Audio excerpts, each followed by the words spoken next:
प्रभाव के बारे में। देवगुरु बृहस्पति 14 मई 2025 को अपना राशि परिवर्तन करने जा रहे हैं।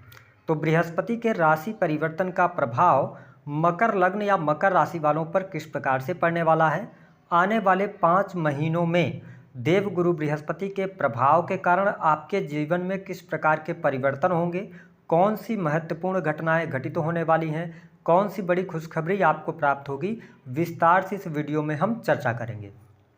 आइए सबसे पहले ये जानते हैं कि बृहस्पति का गोचर कब से लेकर कब तक के लिए हो रहा है। तो देखिए, बृहस्पति देव 14 मई 2025 को शुक्र के वृषभ राशि से निकलकर बुध की मिथुन राशि द्विस्वभाव राशि में प्रवेश करेंगे और यहाँ पर ये आगामी 18 अक्टूबर 2025 तक गोचर करेंगे।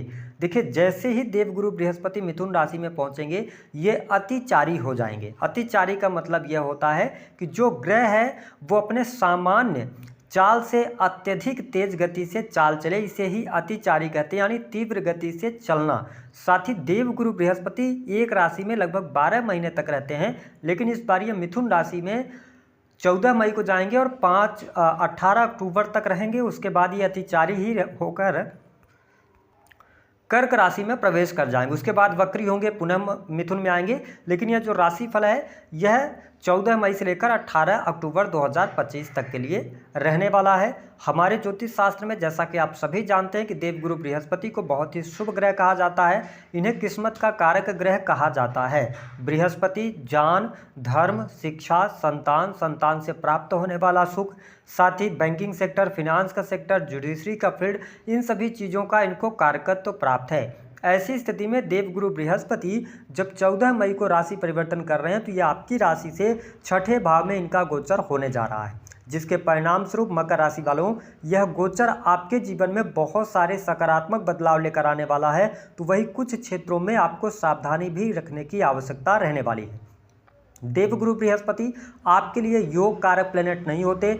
आपके लिए ये तीसरे भाव साथ ही 12वें भाव के स्वामी होकर राशि से जब छठे भाव में गोचर करेंगे तो निस्संदेह यहाँ पर थोड़ा सा अपने स्वास्थ्य को लेकर आप चिंतित आपके लिए होना जरूरी है, क्योंकि यहाँ पर स्वास्थ्य संबंधित तकलीफ दे सकते हैं। देखिए, बृहस्पति का गोचर वैसे सामान्य तौर पर स्वास्थ्य के लिहाज से छठे भाव से अच्छा नहीं माना जाता, तो आपको अपने खान पान पर नियंत्रण रखने की आवश्यकता रहेगी। ठीक है, क्योंकि आपके सेकंड हाउस से राहु का मूवमेंट होगा, तो ये ध्यान रखने वाली बात है कि अपने खान पान को नियमित करें, संयमित करें और दिनचर्या सही तरीके से आप आगे अगर बढ़ेंगे, दिनचर्या सही फॉलो करेंगे तो आपके लिए अच्छा रहेगा। अन्यथा अगर आपने अपने खाने पीने पर नियंत्रण नहीं रखा तो कहीं ना कहीं से फिर आपको पेट से जुड़ी समस्या हो सकती है। तो स्वास्थ्य के लिहाज से अगर देखा जाए तो यह समय बहुत बढ़िया नहीं रहेगा। लेकिन हाँ, शत्रु आपके बनेंगे, लेकिन शत्रु आपका कुछ बिगाड़ नहीं पाएंगे, क्योंकि लोग आपसे ईर्ष्या का भाव रखेंगे। तो देखिए, मकर राशि वालों इस समय अवधि के दौरान आपको किसी से शत्रुता नहीं पालनी है, क्योंकि यहाँ पर प्रकृति आपका सपोर्ट करेगी। अगर आप शत्रुता पालते हैं तो कहीं ना कहीं से आपका समय और पैसा दोनों नष्ट होगा। तो इससे बेहतर है कि जो जैसा कर रहा है उसको उसी हाल पर छोड़ दीजिए। आप अपने काम पर फोकस करेंगे तो बेहतर रहेगा। साथ ही जो लोग नौकरी पेशा जीवन के अंदर कार्यरत हैं तो नौकरी पेशा जीवन में आप देखेंगे कि आपको लाभ अवश्य मिलता नजर आएगा, क्योंकि देवगुरु बृहस्पति की जब दृष्टि का प्रभाव आपके 10वें भाव पर है, ये पंचम दृष्टि से आपके 10th हाउस को देख रहे हैं, जहाँ पर तुला राशि आती है, तो निस्संदेह ये आपके काम कारोबार के लिए अच्छा रहेगा। यानी कि आप शनि की 7.5 भी आपके ऊपर से समाप्त हो चुकी है। तो अगर आप बिजनेस कर रहे हैं तो बिजनेस व्यापार में तरक्की और सफलता प्राप्त होने के योग दिखाई देते हैं। यदि आप नए कार्य व्यवसाय की शुरुआत करना चाहते हैं तो इस समय अवधि के दौरान नए कार्य व्यवसाय की आप शुरुआत कर सकते हैं। 10वें भाव पर बृहस्पति की दृष्टि होने की वजह से आपके लाभ में वृद्धि होगी, काम कारोबार भी आपका बढ़ेगा। वही नौकरी पेशा लोगों के लिए भी यह समय काफी शानदार रहने वाला है। सरकारी क्षेत्र में आपको पद प्रतिष्ठा की प्राप्ति होगी, मान सम्मान आपका बढ़ेगा। ठीक है, आपको ख्याति प्राप्त होने वाली है, तो ये स्थिति आपके लिए बहुत ही अच्छी रहेगी। इसके साथ जो लोग बैंकिंग सेक्टर में काम कर रहे हैं, किसी भी प्रकार के फिनांस का सेक्टर हो गया, एजुकेशन लाइन हो गई है ना, जुडिशरी के अंदर काम कर रहे हैं, तो इन सभी क्षेत्रों में आपको देवगुरु बृहस्पति का अच्छा प्रभाव देखने को मिलेगा और आपको लाभ भी प्राप्त होगा। देखिए, देवगुरु बृहस्पति 12वें भाव के स्वामी और 6th हाउस में आए हैं, साथ ही ये 12वें भाव को देख रहे हैं 7वीं दृष्टि से। ऐसी स्थिति में यह समय विदेश यात्रा के लिए बहुत उपयुक्त रहने वाला है। जो स्टूडेंट हैं, विद्यार्थी हैं, अगर आप पढ़ाई लिखाई के लिए विदेश जाना चाहते हैं, ट्राई कर रहे हैं, तो निस्संदेह इस समय अवधि में आपको लाभ प्राप्त होगा।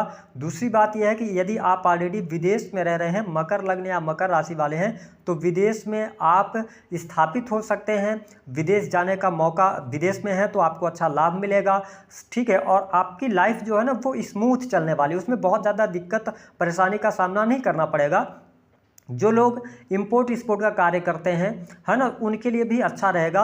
विदेशी भूमि से जुड़कर अगर आप काम कर रहे हैं, चाहे वो सोशल मीडिया हो, ऑनलाइन का माध्यम, किसी भी माध्यम से, तो आपको बहुत अच्छे लाभ मिलेंगे। 12th हाउस हॉस्पिटल्स को शो करता है, तो यहाँ पर हॉस्पिटल में काम कर रहे लोगों के लिए अच्छा है।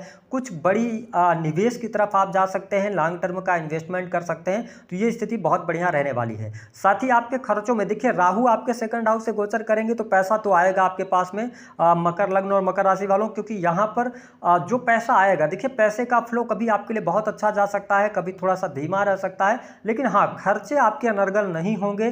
सही कार्यों पर आपका पैसा खर्च होने वाला। हालांकि अगर देखा जाए तो शनि की स्थिति को देखते हुए शनि 3rd हाउस में, तो थोड़ा संघर्ष आप करेंगे तो आप पैसा भी अच्छा खासा बना पाएंगे, और पैसे आपके सही कार्यों पर पैसे खर्च होंगे। धार्मिक कार्यों पर पैसा खर्च हो सकता है, कुछ डोनेशंस पर आप पैसा खर्च कर सकते हैं, ठीक है। तो स्थिति आपके लिए बहुत ही बढ़िया यहाँ पर रहने वाली है। साथ ही आप देखें कि देवगुरु बृहस्पति की 9वीं दृष्टि राहु पर रहने वाली है, और राहु 5वीं दृष्टि से देवगुरु बृहस्पति को देखेंगे।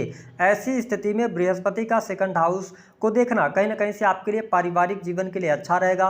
परिवार के लोगों का सपोर्ट और सहयोग आपके लिए यहाँ पर बनता हुआ नजर आ रहा है। इसके साथ जो लोग आभूषण का कार्य करते हैं, किसी भी प्रकार से ऐसे कार्य क्षेत्र से जुड़े हुए हैं जो कि इन्वेस्टमेंट से है या कंसल्टेंसी का कार्य है, सर्विसेज देने का कार्य है, तो इन कार्यों में देवगुरु बृहस्पति के आशीर्वाद से आपको बहुत अच्छा लाभ मिलने जा रहा है। साथ ही देवगुरु बृहस्पति जब आपके 6 हाउस से गोचर कर रहे हैं, तो कहीं ना कहीं से आप देखेंगे कि आपके बैंक बैलेंस में ये वृद्धि तो कराएंगे, लेकिन राहु वहाँ पर विराजमान है, तो देखिए शेयर मार्केट, जुआ, सट्टा, लॉटरी आदि इन सभी चीज़ों में आप पैसा ना लगाएं तो आपके लिए बेहतर रहने वाला है। देखिए सबसे बड़ी बात है कि इस गोचर अवधि के दौरान आपके जीवन में बहुत सारी चीज़ें अच्छी होने जा रही हैं, लाभ भी मिलता नजर आएगा, कॉन्फिडेंस लेवल भी आपका अच्छा बढ़ेगा, लेकिन स्वास्थ्य को लेकर सचेत रहना होगा। कोई पुराना रोग उभरना या पेट या लीवर से संबंधित कोई ना कोई प्रॉब्लम क्रिएट हो जाना, इस पर थोड़ा ध्यान देना होगा।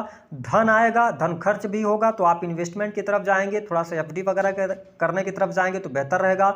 विदेश यात्रा होगी, विदेश से आपको लाभ प्राप्त होगा, काम कारोबार में वृद्धि होगी, नए कार्य व्यवसाय की शुरुआत होगी। लेकिन जब हम मैरिज लाइफ की बात करते हैं तो मैरिज लाइफ में उठा पटक की स्थिति बन सकती है। ससुराल पक्ष के द्वारा थोड़े से रिश्ते आपके खराब हो सकते हैं, जिसकी वजह से तनाव आपका बढ़ सकता है। तो इन चीज़ों पर ध्यान रखना होगा, और किसी भी व्यक्ति को पैसा उधार इस समय अवधि के दौरान ना दें, क्योंकि अगर आपने इस समय अवधि के दौरान पैसा उधार दिया तो वह पैसा आपको प्राप्त नहीं हो पाएगा, यानी कि आपका पैसा डूब सकता है। हालांकि अगर संतान की स्थिति की बात करें तो बेहतर दिखाई दे रही है। प्रेम संबंध के मामलों की बात करते हैं तो भी स्थितियां आपके लिए काफ़ी अच्छी यहाँ पर बनी रहने वाली हैं। लेकिन हाँ, अगर आपकी संतान उम्र में बड़ी हैं, ठीक है, तो मतलब उनके साथ में थोड़ा सा मिसअंडरस्टैंडिंग ना क्रिएट होने पाए, इसका आपको ध्यान रखने की आवश्यकता रहेगी। उपाय क्या करना है? देखिए उपाय के तौर पर हम यही कहेंगे कि गुरुजनों का सम्मान कीजिए, धार्मिक बने रहिए, धर्म के कार्यों से अगर आप जुड़े रहते हैं तो आपको लाभ मिलता नजर आएगा। और चने की दाल का अगर आप दान कर सके, क्योंकि बृहस्पति 6ठे भाव से गोचर कर रहे हैं, तो आप दान करेंगे तो आपके लिए ज़्यादा बेहतर रहने वाला है। तो दी गई जानकारी पसंद आई तो वीडियो को लाइक करें, चैनल को सब्सक्राइब कर दें, जितना हो सके